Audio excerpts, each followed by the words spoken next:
बेटा बहू अपने बेडरूम में बात कर रहे थे।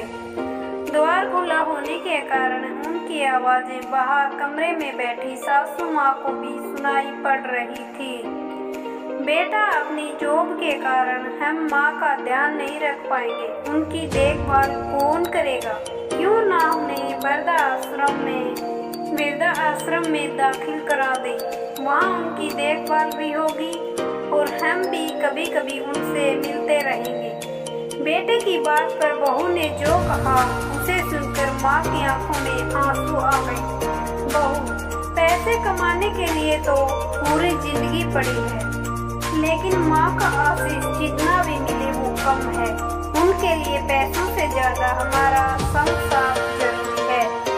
मैं अगर जॉब ना करूँ तो कोई बहुत अधिक नुकसान नहीं होगा।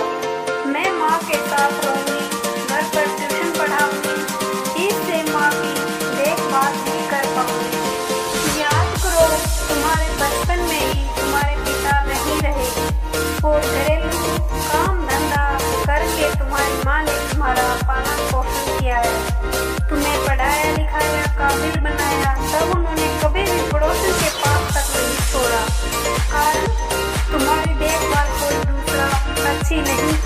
और तुम आज ऐसा बोल रहे हो? तुम कुछ भी कहो, लेकिन माँ हमारे पास ही रहेगी हमेशा अंत तक।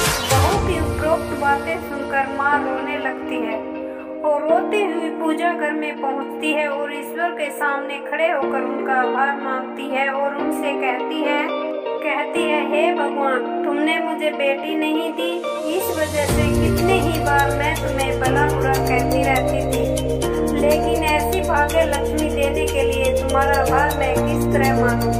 भगवान, जो ऐसी सोच की बहू मिली